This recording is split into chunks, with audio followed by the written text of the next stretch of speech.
And good morning. Time now for our community profile on this Tuesday, June 23rd, 2015. This is Milton Baker along with you, along with co-host and executive producer of today's show, Miss Sandy Alexander. Good morning, Sandy. Good morning, Milton. Good to see you again. And you too. If you would, please introduce, of course, our guest for today on the Community Profile Show. I'll be glad to.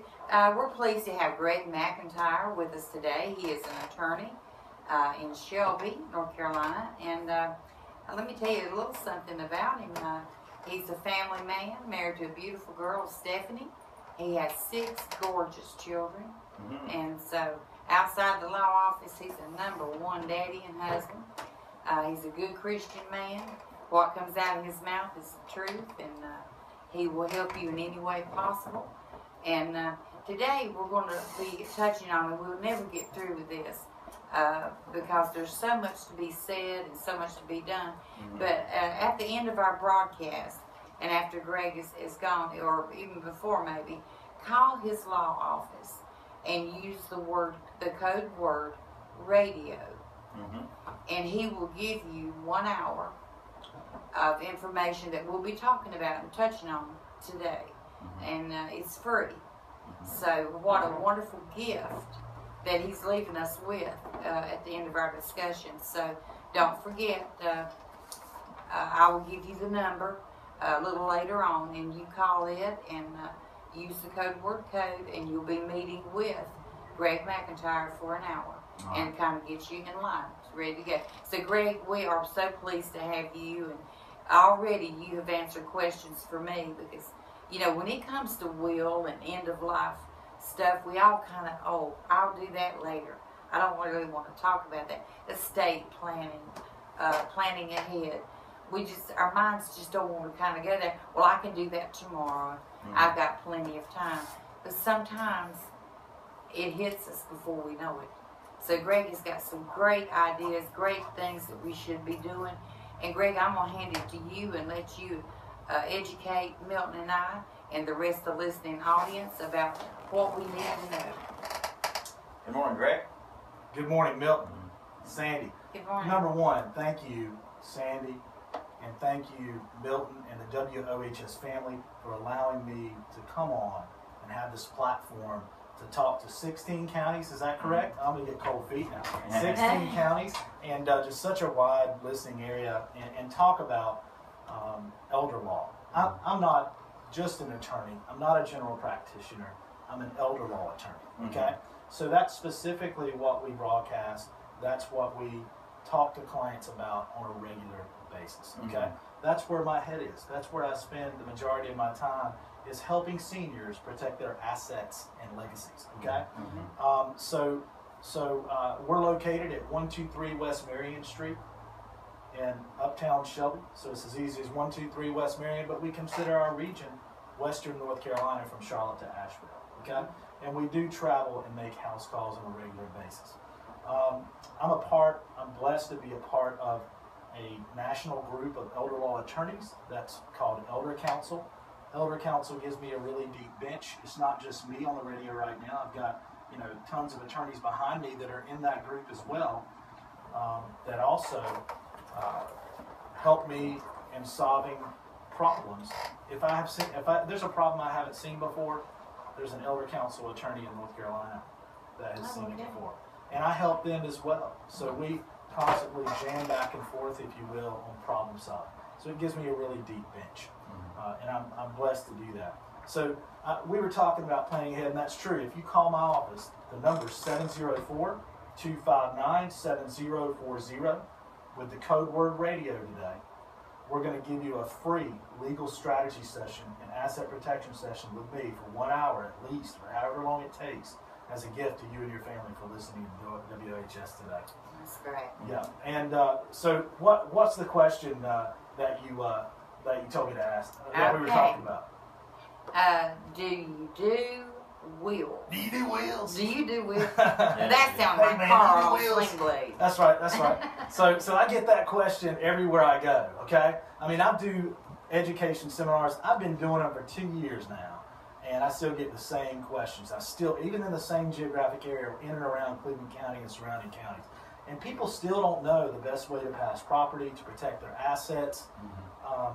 You know, there's a 7 out of 10 chance, according to a U.S. Department of Health and Human Services report done in 2005, 7 out of 10, 70% chance that if you're over 65 at that time, there's more people over 65 now, you're going to need some type of long-term care during your life, whether it be in-home, assisted living, or nursing home care, okay? How much does nursing home care cost? Oh my goodness. What's the national average? I wouldn't have it. I would say. $76,000. Oh yeah, okay. That's a lot of money. That's a lot of money. And that there could be more costs associated with support. Let's say you're spending $100,000 and you're spending down everything you work for your entire life at $100,000 a clip every year. That doesn't take too long for even a substantial estate to be gone. Yeah.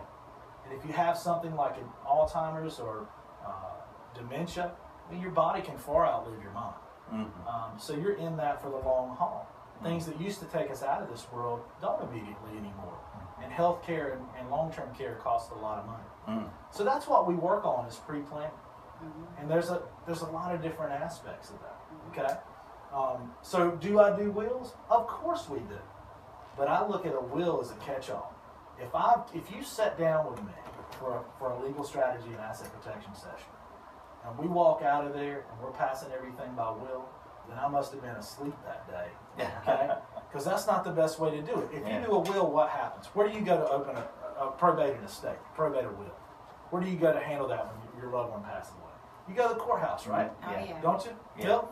Go to the courthouse, you open up that probate estate, and what's it open it up to? You got to put it in a paper. That's right. If it's a certain size, right, you got to wait 90 days. And what does it open it up to? Does it open it up to people from all around to come out of the woodwork to throw money at you? No. It opens it up for liens to be placed on your estate. Medicaid liens, healthcare liens from the last, cost from the last year of your life. Any other liens that are hanging out there. Heaven forbid you had a car wreck and your minimum limits car insurance of $30,000 didn't cover it. That comes back against you. That comes back against your personal property and your estate. So if you're passing everything, how long do you pay for a house?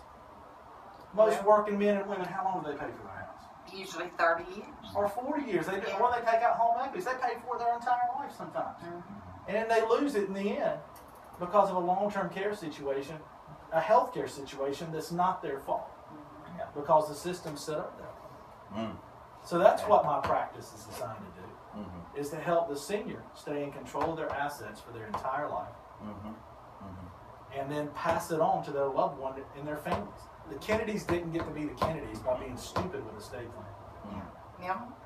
Well, I just wonder, you're talking about wills and folks whose, maybe their dementia or mental state affects decision making. Sure. And power of attorney comes to my mind.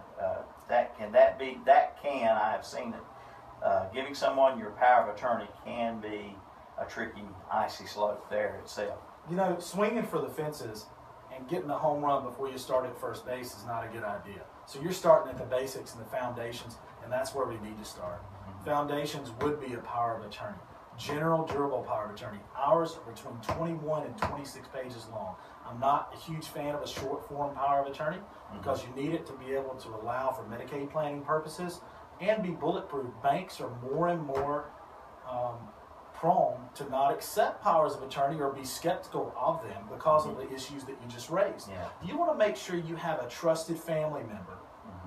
I know right now out of my 6 kids, love them all, but I know who I would choose right now as to be my power of attorney. I'd choose my wife first.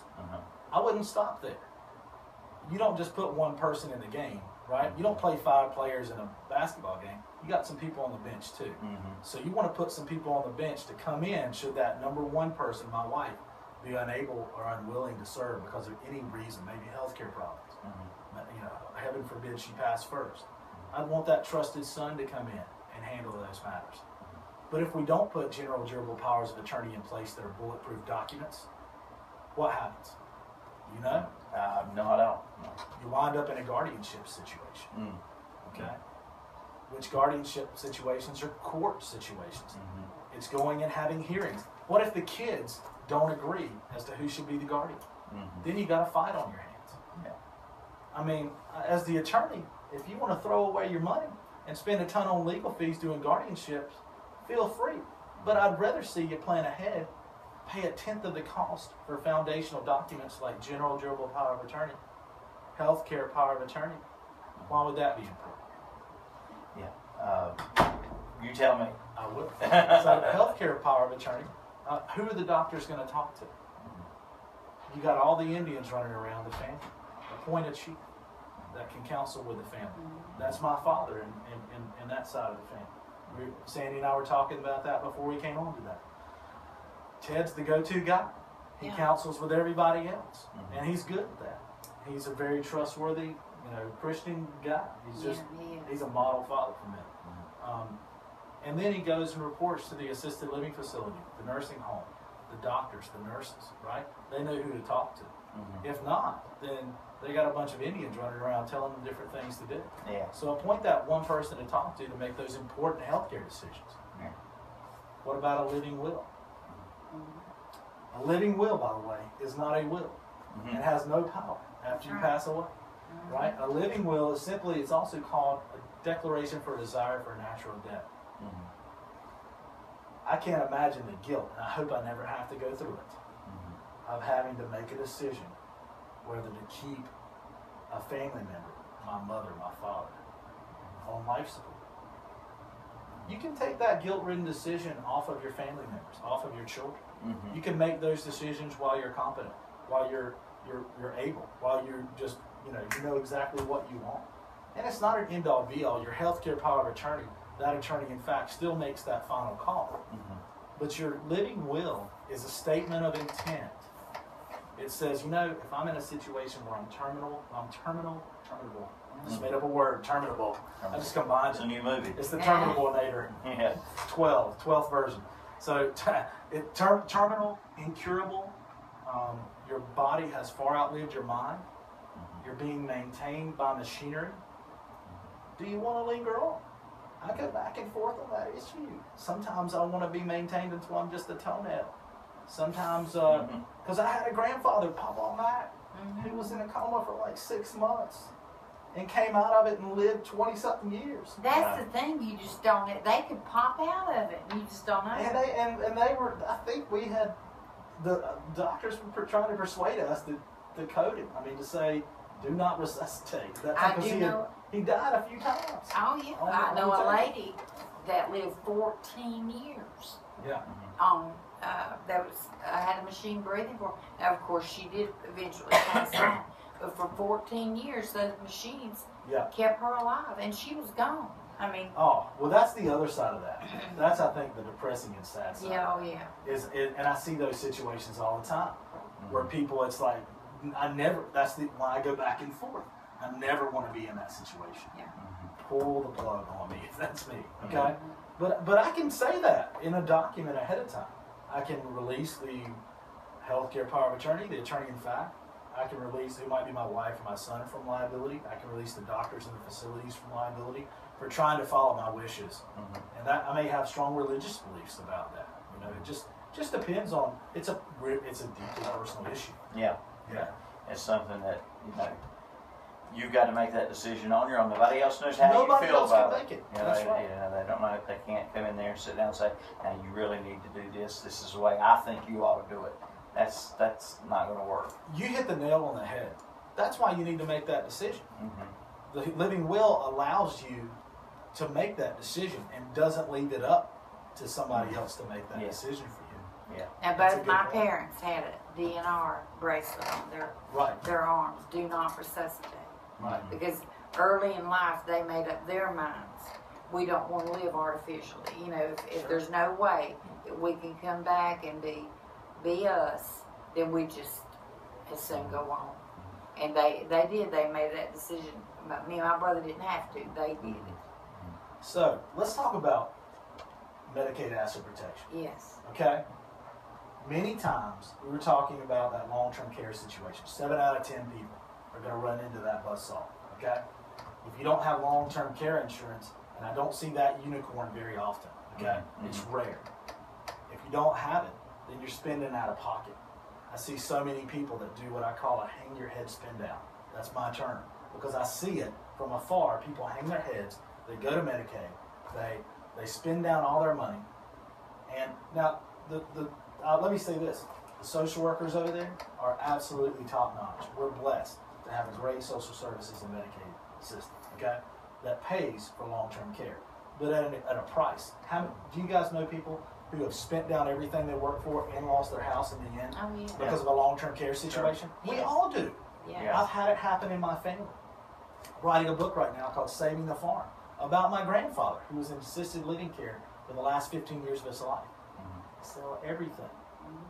If he had been able to come to someone like me, an elder law attorney, I could have put a ladybird deed on his house immediately, saved it. You could put a ladybird deed on your house today, stay in control of it until the end of your life, still maintain the power to sell it or mortgage it without the future interest holders, your kids, for instance, who are going to get it, signing off. I'm passing it outside of that will and probate estate, so when I pass away, or me and my wife, and the last one has passed away, it's automatically theirs, okay? And Medicaid can't touch it. We've been good enough in North Carolina, that system has, to really put that in the Medicaid code that a ladybird deed is not a countable asset transfer. So North Carolina is now becoming very retirement friendly as a state and allowing people to keep their houses. But there's how many thousands of people in your listening audience right now are going through this right now and have no idea what a ladybird deed is? First time I've ever heard the term. Well, me too. Who's Lady Bird Johnson? Yeah, I didn't know if it had something to do with her or not. You know Milton. Yeah, Lyndon Johnson. Lyndon B. Johnson. And what did he implement? What system? Oh my gosh, you got me. Medicaid. Yeah, system. Medicare, Okay. Medicaid. Grandfather of Medicaid. I was a little bit young. There you go. There you go. I mean, I don't even know if I was here. You wasn't here I was yet. a bit young too. Yeah. So a ladybird deed. Oh, she had a great saying, by the way. Right. Do something that makes you feel uncomfortable every single day, like going on a radio show. So a ladybird deed is not a countable asset transfer for Medicaid purposes. In North Carolina, there's a look-back period. 3 years for assisted living Medicaid, which is called special assistance, and 5 years or 60 months for nursing home Medicaid. If you transfer an asset that isn't under the rules, you don't know what you're doing, you're guessing at it, within those 5 years, Medicaid will penalize you, okay? Or not provide health care until you transfer it back. That's just the rules.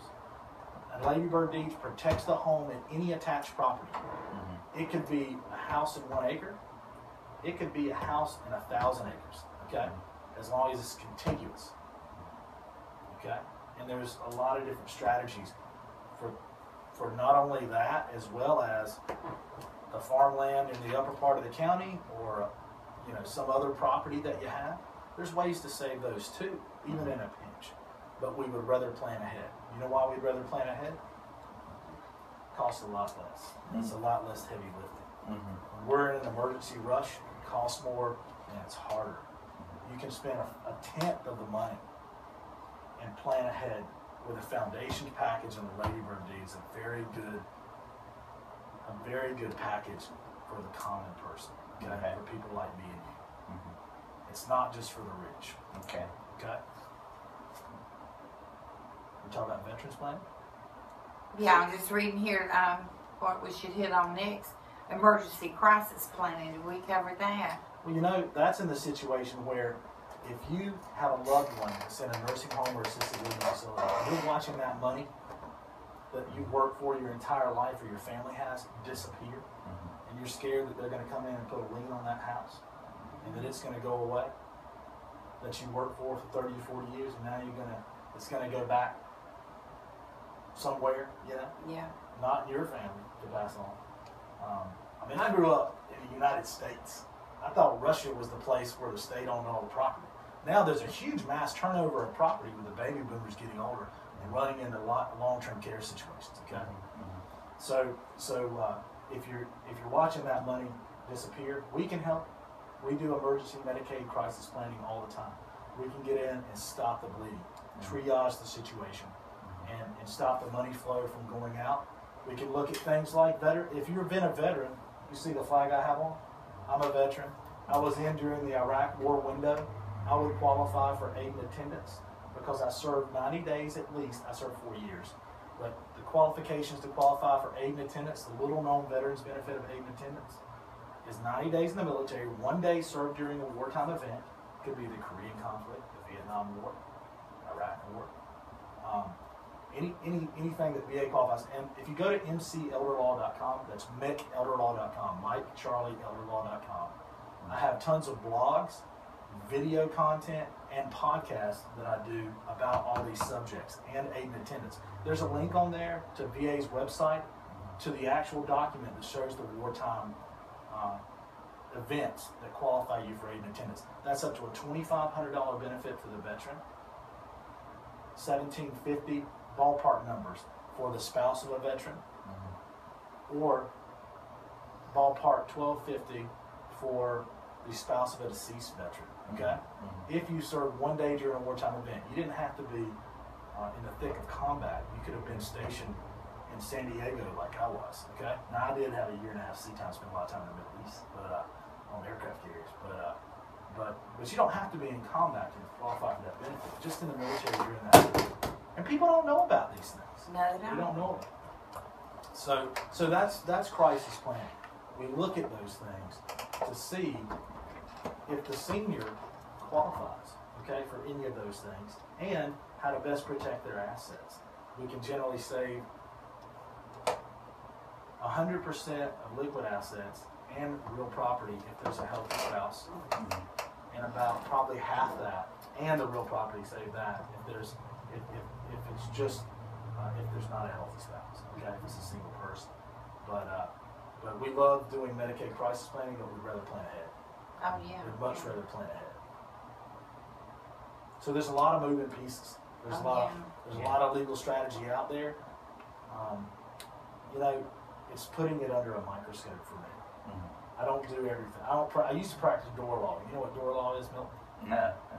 Everything that walks through the door. Oh, okay. When I came out of college, I went to school the old-fashioned way. I borrowed every penny, okay? Yeah. And the military helped me pay, all right, with the GI Bill, and paying for 2/3 of my undergrad while I was in. But it's a great option to send your kids to college, by the way.